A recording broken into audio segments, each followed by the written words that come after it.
Welcome back, everybody. Today we're going to deep dive into something, well, it could have a huge GE impact on your life.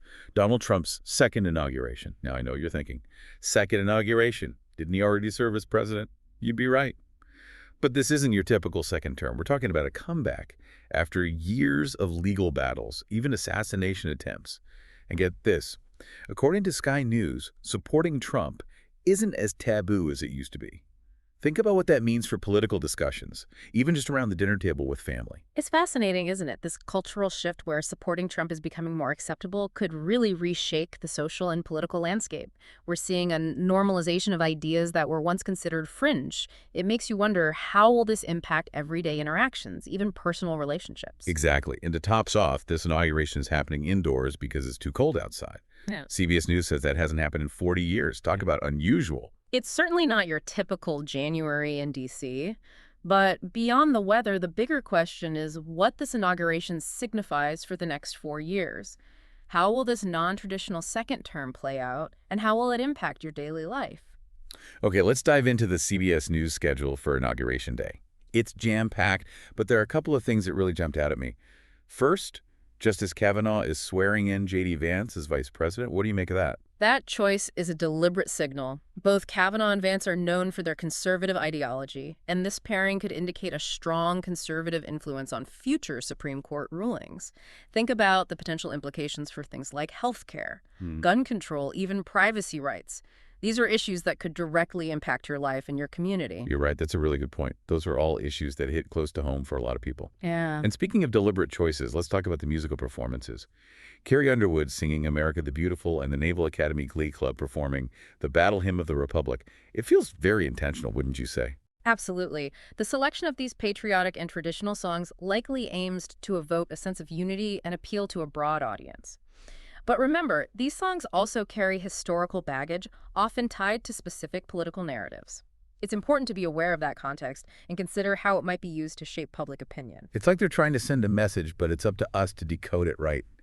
And speaking of messages, the guest list for this inauguration is a real head-scratcher. Sky News has a list that includes everyone from Xi Jinping to Javier Milei to Giorgia Meloni. That's a pretty diverse group of world leaders, to say the least. It is. And that raises some interesting questions about Trump's foreign policy priorities. This diverse group could signal a less predictable, potentially even volatile approach to international relations. We could see a shift in alliances with unexpected partnerships and potential conflicts emerging on the global stage. And how might that impact us here at home? Could it affect things like trade travel, even the prices we pay for everyday goods? Those are all possibilities worth considering. The global political landscape is interconnected in ways that often impact our daily lives, even if we don't realize it. It's a reminder that what happens on the world stage can have very real consequences for individuals and communities right here in the U.S. And then there's the tech contingent. Elon Musk, Mark Zuckerberg, Shows Chu, they're all attending the inauguration. It's almost like they're becoming a fixture in Washington these days. It's definitely a sign of the times. The presence of these tech giants underscores the blurring lines between technology, politics, and everyday life. Think about the influence they have over the information we consume, the ways we communicate even our personal data. Their presence at the inauguration suggests that their role in shaping policy decisions is only going to grow. So what you're saying is we should pay close attention to what these tech leaders are doing and saying because it could directly impact how we live our lives. Exactly. It's no longer just about the latest gadget or social media trend. These companies are shaping the very fabric of our society, and their influence extends far beyond Silicon Valley. Their presence at this inauguration is a clear indication of their growing power and the need for us to be informed and engaged citizens in this new digital age. And, with Trump back in the White House, there's a real sense of anticipation, even anxiety, about what he'll do next. Sky News is reporting that he's planning to sign nearly 100 executive orders on his first day. That's a lot of power concentrated in one person's hands. 100 executive orders. That's a whole term's worth of policy changes crammed into a single day.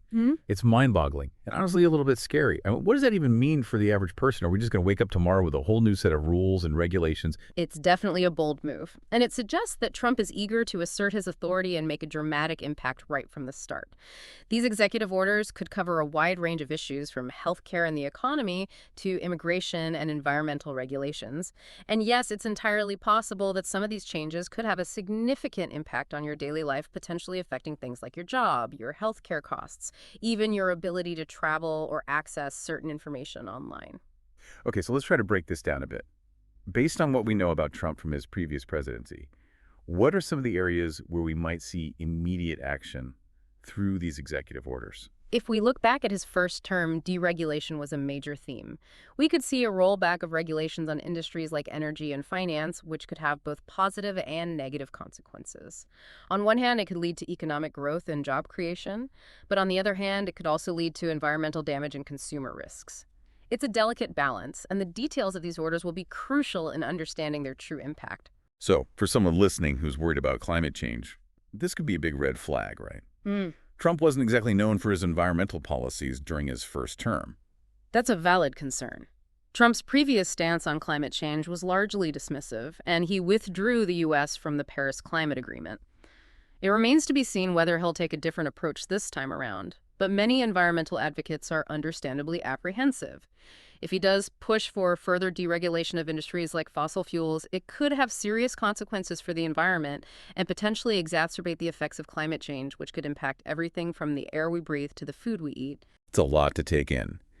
And it really highlights the interconnectedness of all these issues. What happens in Washington and what happens globally can have a ripple effect that reaches every corner of our lives. But let's shift gears for a moment and talk about something that feels even more immediate. Security. I noticed that there are significantly heightened security measures in place for this inauguration compared to Biden's back in 2021.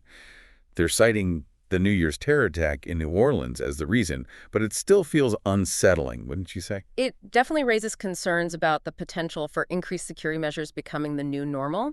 Uh, And it's not just about large-scale events like inaugurations. We could see tighter security protocols implemented in our everyday lives, from airport screenings and public transportation to schools and shopping malls. While security is obviously important, it's also crucial to find a balance that doesn't infringe on our civil liberties or create a climate of fear and suspicion. It's a complex issue with no easy answers. It's a fine line to walk, for sure. And it makes you wonder, what kind of world are we heading into? What will life be like for the average person under a second Trump presidency? Is it going to be a time of opportunity or a time of fear and uncertainty? Those are the big questions, aren't they? And I don't think there's a simple answer. But one thing is clear, we're entering a period of significant change, and the decisions made in these first few months could have a lasting impact on the direction of the country and indeed the world. It's more important than ever for people to be informed, engaged, and willing to speak up for the values and policies that they believe in. Because ultimately, it's not just about Trump, it's about the kind of society we want to live in. You're right. It's about all of us. And speaking of us, let's not forget the tech bros who are front and center at this inauguration. What do you think their presence means for the future of technology and its role in our lives? Are they just there to celebrate, or are they actively shaping the policies that will govern the digital world? It's a question worth pondering. These tech leaders have become incredibly powerful figures, and their influence extends far beyond the realm of technology. They have access to vast amounts of data, they control the platforms we use to communicate, and they have the resources to lobby for policies that benefit their interests. So yes, their presence at this inauguration could signal a deeper involvement in shaping the rules of the game, so to speak. It's important for us to be aware of their potential influence and to consider how their actions might impact our privacy, our freedom of speech, and our access to information. It's almost like we're entering a new era where the lines between the digital world and the real world are becoming increasingly blurred. And in this new era, the decisions made by a handful of powerful individuals, whether they're in government or in Silicon Valley, could have a profound impact on the lives of billions of people around the world. It's both exhilarating and terrifying, wouldn't you say? I think that's a perfect way to put it. We're at a crossroads, and the path we choose will determine the kind of future we create. It's a time of great uncertainty, but also a time of immense possibility. The key is to stay informed, stay engaged, and never lose sight of the values that matter most. Yeah, it's a lot to process for sure. But as always, we're here to help you make sense of it all. We've covered a lot of ground today, from the unusual circumstances of this second inauguration to the potential impact of those 100 executive orders. We've talked about everything from climate change and security to the growing influence of tech giants in our lives. But I think the big question on everyone's mind is, what does this all actually mean for me? That's the crucial question, isn't it? It's easy to get lost in the big headlines and political jargon, but ultimately it all comes down to how these events and decisions impact your daily life. Think about the issues we discussed: deregulation, healthcare, immigration technology. How might those things translate into concrete changes in your community, your workplace, your family? Start there, and you can begin to navigate this new political landscape and understand what it means for you personally. So it's about connecting the dots between the global and the personal. Looking at the big picture, but also zooming in on the details that matter most to our own lives. Precisely. And remember, knowledge is power. The more you understand about the forces at play, the better equipped you'll be to make informed decisions, advocate for your interests, and even just feel a sense of agency in a world that can often feel chaotic and unpredictable. That's a great point. It's easy to feel overwhelmed, even helpless, when faced with such monumental shifts. But we don't have to be passive observers. We can be informed, engaged citizens who participate in shaping our own future. Exactly. And part of that is being willing to ask tough questions, challenge assumptions, and consider diverse perspectives. Don't just accept things at face value, dig deeper, think critically, and engage in meaningful conversations with others. That's how we create a more informed and engaged society capable of navigating the challenges and opportunities that lie ahead. And on that note, let's leave you with a final thought to ponder. Given Trump's promise of a most extraordinary first 100 days, what specific changes do you think might have the biggest impact on your life in the coming months? And how will you navigate this new political landscape with all its complexities and contradictions? Keep those questions in mind, and we'll be back soon to continue exploring this new era together. Until then, stay curious, stay engaged, and stay informed.